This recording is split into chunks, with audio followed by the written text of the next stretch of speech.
What's up? I just finished reading this. It took me way longer than it should have. And it's Boone by Robert Morgan. I think that's his name. Yeah, Morgan. He's wrote a few books. Apparently Gap Creek was his big one. I don't know. Something like that. So I bought that book for a friend and I ended up sitting down and I thought, you know what? I'm going to read it. It's like 2 a.m. and I read the first chapter and I kind of enjoyed it. I don't know. I thought it was interesting. I mean, I'm from Kentucky and Boone's one of our heroes, you know? So there was a few things in this book that I thought were pretty cool, you know, so I thought I'd share them with you guys. Now, probably the first thing that I read out of the book is how he met his wife. So the big legend was that he went out in the woods hunting one night, and apparently in the 1770s, whatever, they would go out and they had this thing kind of like spotlighting, except for it was with like big torches.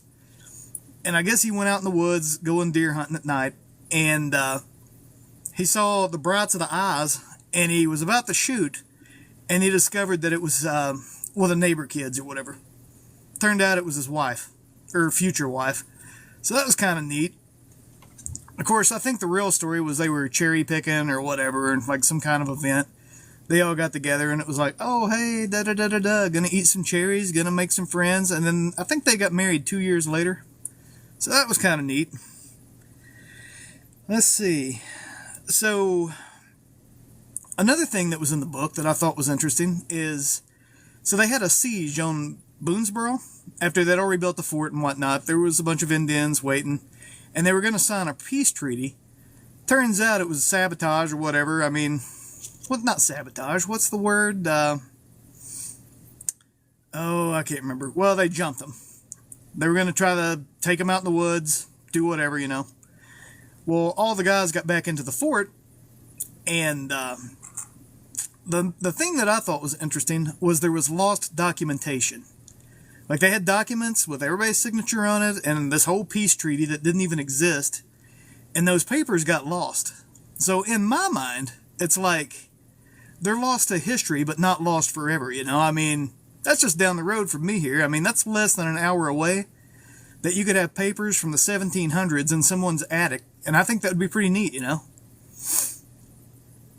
I mean, I think it'd be interesting to have a document from the 1700s, including Daniel Boone, and a fight at Boonesboro and a peace treaty that never happened, you know? Let's see, what else did I find in there? So, he came to Kentucky, and once he brought everybody with him, he ended up being like a surveyor or whatever, and he was just god-awful at it. I mean, I guess he could do the job, but he never did turn the paperwork in and any of that. So, I mean, he was consumed by lawsuits and just anything you could imagine, you know, and it's like, poor guy. I mean, from what I could tell, he just wanted to be out in the woods by himself. I mean, he left his wife for like 2 years. She thought he was dead. Word on the street is one of his kids wasn't even his. Like, it belonged to his brother. But that ended up being his favorite kid, so I don't know. You tell me how that works, but you know. There was another time when they were, well, the Battle of Blue Licks. I didn't know this, but we lost that big time. So it was 2-3 people, like groups of men going across the Licking River to fight at Blue Licks. And so 2 of them jumped the gun. They're going straight up the middle and to the left, whatever. And then you got Daniel Boone, who just took over the other side. Well, the 2 that jumped the gun, I mean, they're just kind of getting everything handed to them, you know? I mean, that was about to be the end of them, and they had to retreat. Well, Daniel's at the top of the hill. I mean, he's working his way through. And one of them yells at him, like, why aren't you retreating? And he's like, we losing? So I guess his little group of men were doing what they needed to do. But with the rest of them, they had to retreat and whatever. So once he saw them going, then he rolled out too. Which, a big thing with that is, like, they were talking about the loss of men due to the fact that those other generals, like, or captains, whatever they were, jumped the gun. But according to the book, if they had waited any longer, there was a whole nother group of men coming. And Like, if they would have made it, then there would have probably been many more lives lost that day. So that was interesting. It's also where he lost his son, which one? I think Israel. Like, he had told him to get on a horse, and he's like, I won't leave without you, Father. And about the time that came out of his mouth, like, the worst had happened. So Daniel took his horse and rode to safety, and then came back a few days later after the massacre and, took care of who was left behind. And according to the book, that was just god-awful. I don't know. I don't know how they did that. I don't know how anybody could do that, but I guess that's something you have to deal with during wartime, especially during the 1700s, But yeah. Let's see. So another thing that I found interesting is he set up a shop on, I think it was Limestone Creek, which is present-day Maysville. Let's see. So yeah, he had his little shop, had a little bar there. And I'm thinking, like, between him and I think it was Simon Kenton, they pretty much founded Maysville, the way I could tell. Like, it was a small community, and then it grew into Maysville sometime later. I'm kind of wondering why they changed the name on that, but I don't know. I might be mistaken about that. I might not. I'm not sure. I'm just trying to get some thoughts out of my head that occurred during the book, so. And just a little reminder for you guys watching now, I'm talking about this, Boone, by Robert Morgan. Again, I didn't even mean to read it. I woke up early one morning, like 2 a.m., couldn't sleep, and I'm like, I'll read the first chapter. After that, I had to finish it, so, Let's see, what else? What else do I want to talk about? So, at Blue Licks, they also had, like, salt boilers. Daniel was there with, like, a small crew of men, and I think it was the Shawnee had snuck up on him. And rather than fight back, I mean, it's only like 3 or 4, maybe 10 at the most, 10 guys facing a whole barrage of Native Americans. So they just did what they could and went with them. And Daniel ended up living with them for like a year or so. And he ended up becoming the adoptive son of, I think it was, oh, you know what? Let me look that up because I don't want to mess that up. I think it was Big Fish, maybe not though. Good movie. I don't know if you guys have ever seen Big Fish, but yeah, worth the watch. At least I think. Let's see.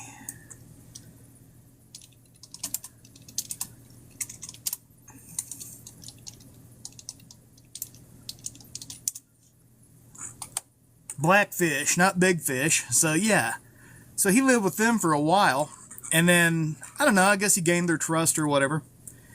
And one night when the time was right, he took off and he booked it for Boonesboro. Told them all about this massacre that was about to happen and all that, so they had time to prepare. So he saved a lot of lives by doing that. Let's see, what else? Goodness.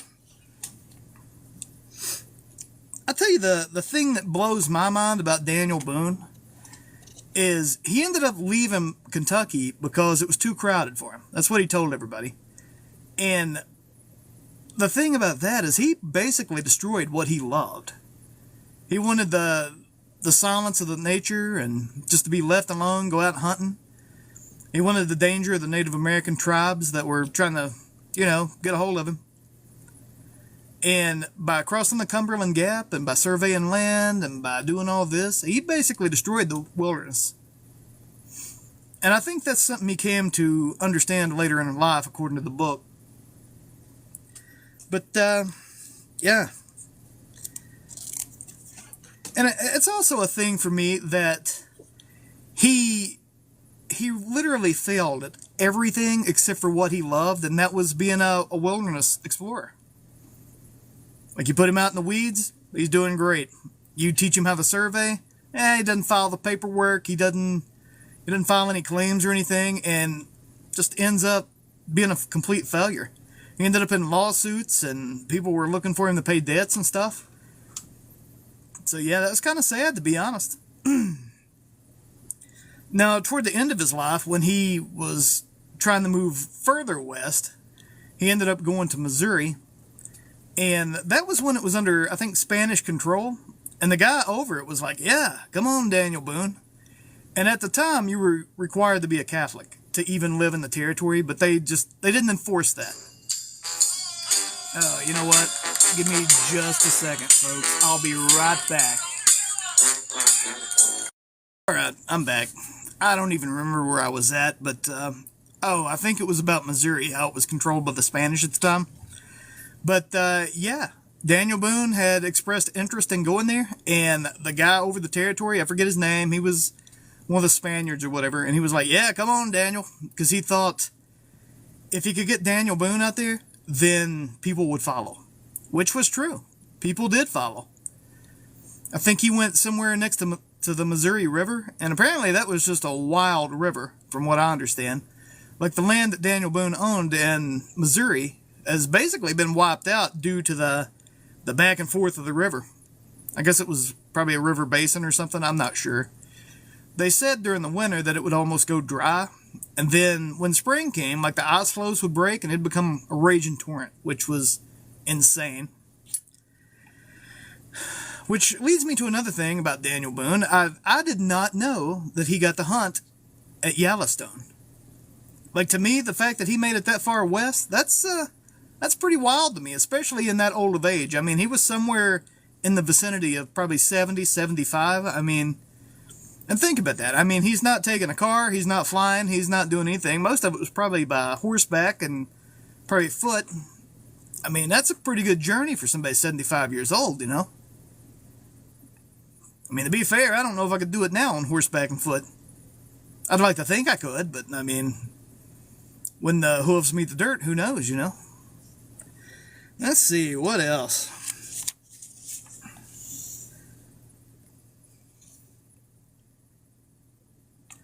I'll tell you one of the most fascinating things that I thought in that book. So, at the end of Daniel's life, like, he had went for a visit somewhere. I can't remember exactly who he had went to visit.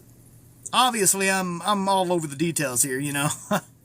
I'm a broad stroke kind of guy. I know the story. I don't know the names. But he went to visit somebody, and they had got a hold of his son by mail or whatever they had back then. And he's like, hey, your father ain't doing so well. So his son commissioned the casket before he left because he thought, well, if I'm going that far and he's dead, we're going to have to get him in the ground before, well, you know what happens. And got there, Daniel Boone's all like, oh yeah, bud, I feel great, you know, actually came back with him on horseback and whatnot. And when he got there, he saw the coffin, and he was like, I don't like that. We ain't doing that. Gave it to somebody else to be buried in, which, okay. Had one commissioned, made out of walnut. He looked at it for a couple days, and finally he was like, yeah, I don't like that one either. So he gave that one to somebody else to be buried in. Okay, give me just a second, folks. Okay, so let me ask, how many of you guys have phone calls? Like, the only phone calls you get during the day is when you're trying to do something. Me? I mean, that's the only phone calls I ever get. It's the only time anybody wants to talk to me, you know? But anyway, so Daniel Boone had this, a walnut coffin constructed for him. He looked at it for a couple days and he's like, yeah, I don't care for that either. Gave it to somebody else. They got buried in it. And then he went and had another one commissioned. It was a cherry one. And, like, for the rest of his days, he would sit there and he would polish his coffin. And it laid under his bed. And every now and then, he would bring it out, take a little nappy poo in it, and see if he still fit. He would bring it out and show it to guests. Like, people that wanted to come and visit him. Like, hey, look at my cherry coffin. I thought that was the weirdest thing, you know? It's like, of course, I guess it's a different time, different people. I still think it was interesting, though. So, his last day, I read about this, too, and I also thought this was interesting, and I don't know why we don't do this, but he knew he was on his way out. He called everybody in. His granddaughter cut his hair to the style that he liked. He had his son shave him up real nice. And the thing that got me is if he had a grievance with someone, they came in, they settled it before he was gone. If someone wanted to tell him something, they came in, they had their chat, whatever. Like, all the neighbors would come in, and they would talk to him, you know. And then by the next day, he was gone. To me, that's beautiful. I don't know, like, get to see all your friends one last time, they have their little, they were singing to him too. And everybody just cleaning him up, getting him ready for the afterlife. I mean, I don't think it was something he dreaded because his wife had died, I think, maybe 5 years before. And he missed her, he missed her every day and he wanted to be with her. So he was ready for this. I don't know, I just thought it was a pretty interesting book. So, yeah. Robert Morgan, Boone.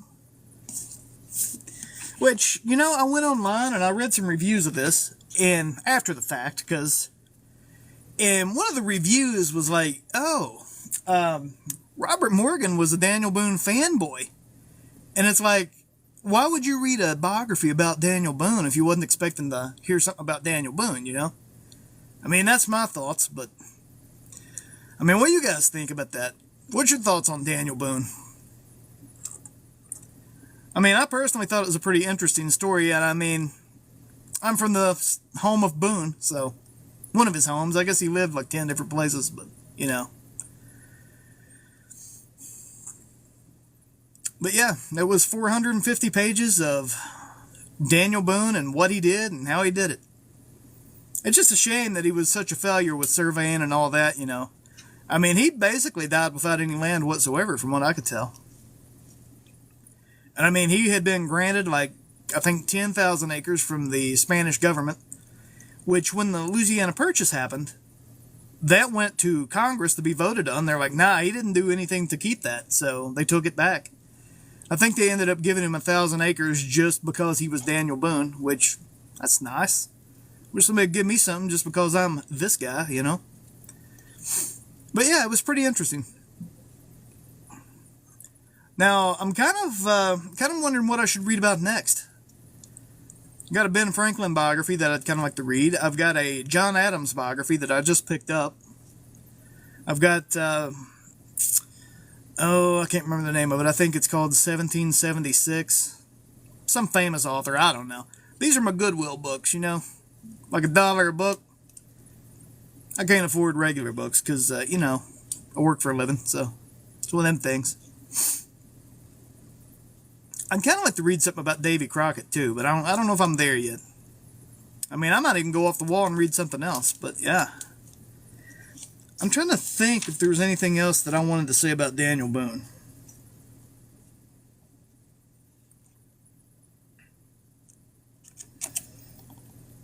Like, I guess when he got kidnapped by the Shawnee and lived with Blackfish, I think he really enjoyed it. Like, it was one of those things, it's like, he didn't necessarily want to leave, but I think he really enjoyed the time that he spent there.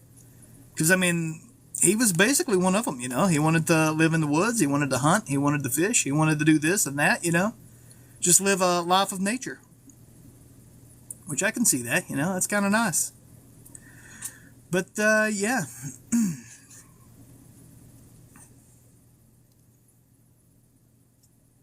Well, I guess that's my spiel about Daniel Boone. Is there anything you guys would like to talk about, or anything else you'd like to know about the book? Just leave it in the old comments, and we'll talk about it. But yeah, I just thought it was wild that he would bring out a coffin and just show the people that came and visited, It's like, maybe that was a thing back then? I don't know, but could you imagine that now, going over to your buddy's house and be like, yep, that's the box I'm going to be buried in. What do you think? I mean, I don't know. Maybe there's some people that do that. I don't know. I guess that's part of spooky season these days, so. Oh, I'll tell you another piece of the story that was interesting. So, there's a little town called Abington, Virginia.